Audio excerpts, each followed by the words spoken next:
we really don't have a choice now. We can't let his sacrifice go to waste. Right? Like you even mean that. You say something? No, nothing.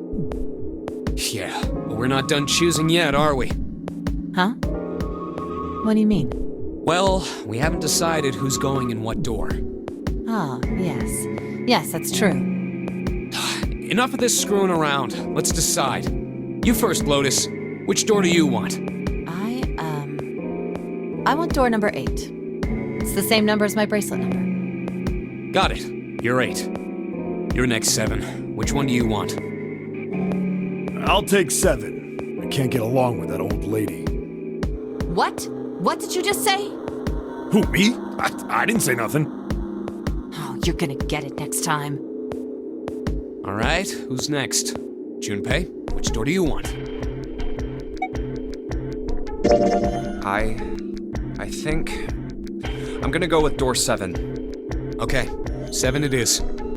Yeah. All right then. That means June's got to go through 8. What? Why? What? If the 6 of us are gonna keep going without leaving anyone behind, there are only 3 ways we can do it. Have 3, 5, and 8 go through 7, and 4, 6, and 7 go through 8. 4, 5, and 7 go through 7, and 3, 6, and 8 go through 8. Or 3, 6, and 7 go through 7, and 4, 5, and 8 get 8. There are no other combinations. In other words, 3 and 4 and 7 and 8 can never go through the same doors. You get it now? Oh no. You're saying we aren't gonna see each other again for a long time. Hey, come on. You're making it sound like we're never gonna see each other again. We gotta split up, but only for a while. This is just like when we went into the 4 and 5 doors, remember? We got split up then too, but we all met back up. I'll bet 7 and 8 are just like that. You mean they're connected somewhere? Yeah, probably. Probably. I'm sure they're gonna connect somewhere. Why? What makes you think so? If they don't, then neither team can get through door 9. In other words, the game would end right here. Zero's been on top of his shit so far. I don't think he'd blow it now. I'm damn sure that son of a bitch wants to have his fun as long as possible. He's not gonna end this game until we get through the 9 door. Everything's gonna be fine. We're gonna see each other again. I promise. Yes. Promise? You guys are done, right? Anyway, that's pretty much it. Clover and I will both go into separate groups. I figure I'll take 8 and Clover can take 7. Any problems with that, Clover? Whatever. All right, we're ready to go then. Let's move.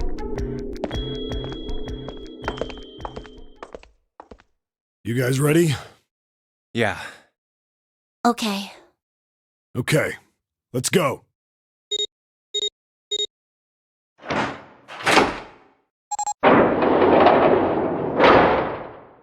It's open! Let's do this! Hurry!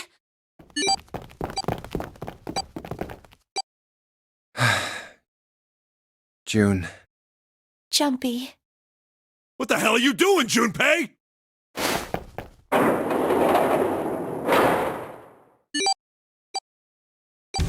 Only 81 seconds left! No time to waste, guys! Let's get moving! Look! The door on the left! I can see the dead!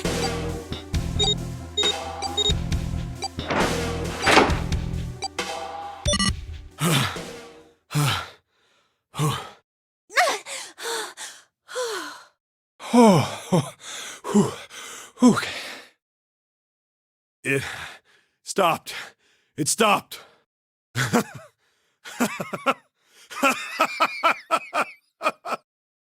This is the second time we've gone through one of these numbered doors, but whew, you never really get used to it. I would have thought a guy your size would have bigger balls than that. What? What the hell did you just say? Say it again! I dare you! You have no You little... You wanna die? I'd like to see you try. You fucking brat. All right, let's go! Hey, calm down, guys. This isn't the time for this. It's not gonna do us any good.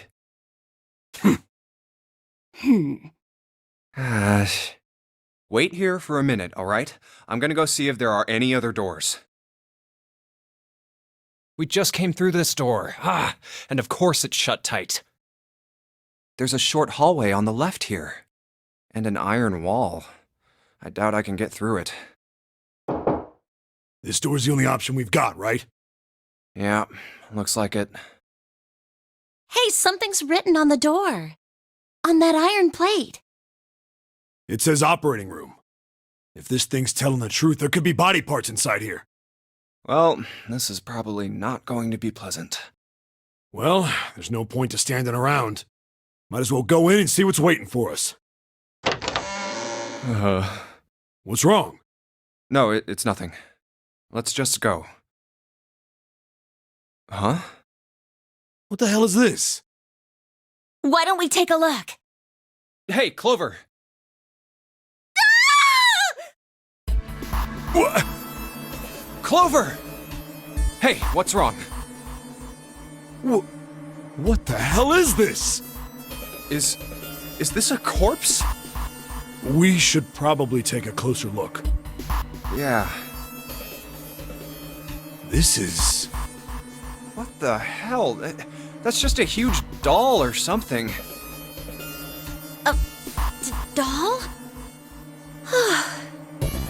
You're right. It's only a doll.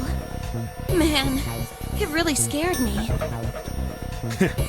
Well, I guess it would have been weird if you actually had any balls. Shut it! Don't you start with me, fatty. Oh, what's this? You want a piece of me, short stuff? Yeah, bring it on, you whale! Hey, guys, not again, okay? Seriously, knock it off. Jeez. Anyway, it looks like he's got something the two of you could stand to have a little more of. I'm talking about a heart. Huh? Oh, this? You mean on his chest?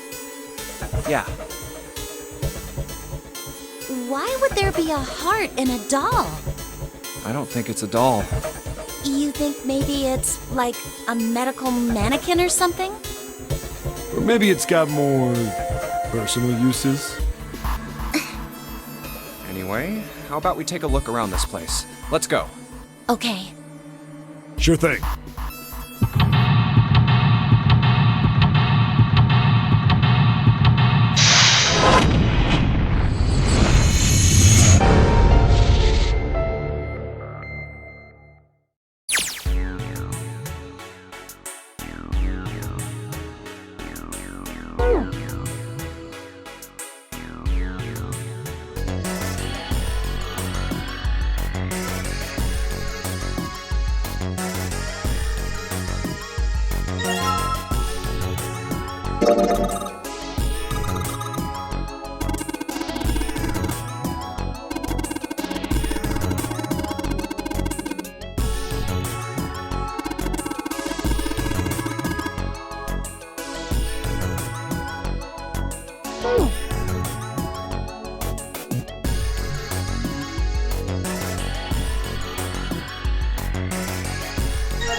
You think we should go back? Yeah, I think that's probably best. Hey, Seven, what's up? Oh, well, Is that a medicine bottle? I got curious about it. Here. Ethylene diamine tartrate? Yeah, that's right. It's EDT. What kind of medicine is that? It's not medicine. I think it's an industrial strength detergent. Why would they have something like that here? Well, probably to clean stuff up. Clean what up? Fuck if I know. Still, it looks like it's cleaned my brain up. What, you remember something? Yeah. Well, I remember a story about EDT. Happened about 50 years ago. There was this factory somewhere in America making big old EDT crystals. They were making it to sell as an industrial strength cleaner, like I told you before. But a year after the factory started up, something strange started happening with the crystals they were building. Water molecules started attaching themselves to the EDT crystals. This made them into a sort of mutation of the original crystals, called a hydrate. Once the crystals turn into a hydrate, though, it's useless as a cleaner. The factory had to just dump the crystals. As a hydrate, they were useless. But it didn't end there. After that day, the same thing started happening in EDT factories everywhere, even ones nowhere near that first American factory. They'd been making crystals the same way, with the same materials and the same equipment and environment. But now, all of a sudden, every single crystal they formed turned into a hydrate. In fact, ever since that day, no factory anywhere has been able to make a pure EDT crystal. Even in EDT research done years before, they'd never gotten a hydrate. But after it happened at the first factory, it just spread. It was like, man, how do you say it? Like the molecules were communicating with one another. transmitting information in a way humans couldn't perceive. This phenomena spread throughout the world, right? Yeah, that's it exactly. But how did you know? I heard another story, kind of like that one. When? In the freezer? What? The freezer? Yeah, June told me.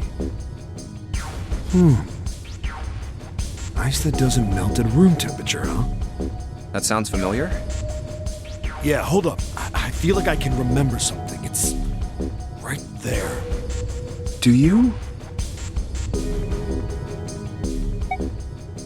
Do you know about Ice 9? Ice 9? Ice 9. Ice 9. Ice. That's it. I remember now. That woman, she's on this boat. That woman? Alice! Who's Alice? Come on, the woman who won't melt at room temperature. Huh? You know how the Titanic sank on April 15th, 1912, right? Yeah, more than 1,500 people died. Worst maritime accident in history. What about it? Did you hear about the boat that was sent to collect the dead bodies? I think that was the RMS Carpathia, right? It was a cruise liner, just like the Titanic. No, that was the ship that picked up the survivors. The ship that collected the dead bodies was the CS McKay Bennett. The McKay Bennett showed up on April 17th, 2 days after the accident. It set out from Halifax, a port in Canada, and recovered 306 bodies. The Atlantic that far north was really cold. It would have to be for there to be icebergs and stuff. Anyway, the bodies they pulled out of the water were frozen solid. This isn't a very nice story. So, what happened next? Well, they say the McKay Bennett recovered something more than just dead bodies. There were various bits of stuff floating around in the water. Things the drowned had carried with them, or stuff that dislodged as the ship sank. One of the things they found was a coffin.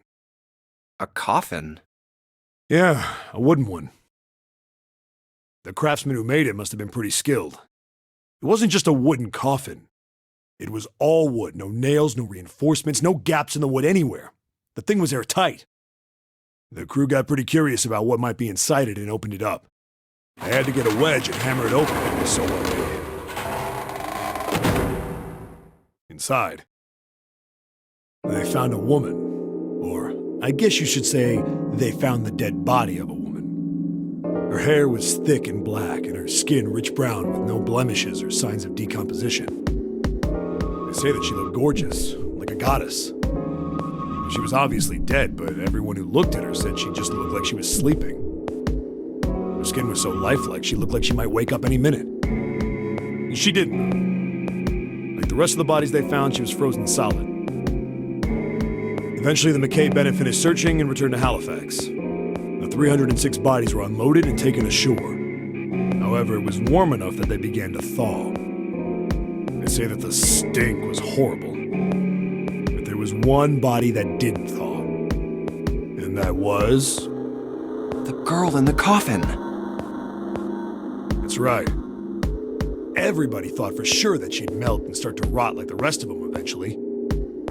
But weeks passed and nothing happened. And a month passed, and another. It was summer, and she was still frozen solid. After a while, people started to say she was some sort of miracle. Rumors about her started to spread. People came to visit Halifax from all over. After a while, people started to call her All Ice. Alice. Of course, those rumors didn't last long. Why? Well, she up and disappeared. One day Alice was there, the next day she wasn't. They say someone snuck into where they were keeping her and stole the body. With the body gone, the rumors followed pretty quickly. After a while, no one remembered her. You might be able to find something about her if you could find a newspaper from back then, but that's about it. Wait, you just said that she was on this boat. Yeah, I did. Alice has got to be somewhere on this ship. Now why the hell would you say something like that?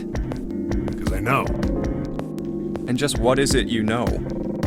What happened to Alice after she was stolen? All right, tell me. What happened to Alice? Well, around that time, the word was that there was a special black market in New York. All millionaires from all over the world. I've heard that Alice went up for auction there. The person who won the auction was Lord Dashiell Gordain. You've heard that name before, right? Lord Gordain. Oh, isn't he the guy who bought the Gigantic? The Titanic's sister ship? Yeah, that's him. Although I guess he hadn't done that yet. What do you mean? Gordain bought Alice in 1912. 4 years later, in 1916, he bought the Gigantic. And he hid Alice somewhere on the Gigantic. But nobody knows where. He died in 1931. And apparently he died without ever telling anyone where Alice was hidden. However, what? Well, he did have one close friend who asked him, "Where is Alice?" And he said, "Alice sleeps in a small chamber past the Forest of Knowledge beneath the navel of the Gigantic." What the hell is that? Is it some kind of riddle? Your guess is as good as mine. So that's it. Whatever you think, I believe it. She's hidden somewhere on the Gigantic. In other words, she's hidden somewhere on this ship. Hey! What are you two doing over there? Stop wasting time and get over here! Okay, we're coming. Jeez! Yeah, so anyway, that's the story. It might be useful someday. Don't forget it. Alice. Huh. That mummy wasn't just a normal mummy. They say that she was frozen. The story says that from the time of its discovery all the way through to when it got put on the Titanic. Even though it was carried through the desert, her body never melted. Then was that Egyptian priestess Alice? Did the water in her body become Ice 9? No, that's nuts. There's no way somebody like that could exist.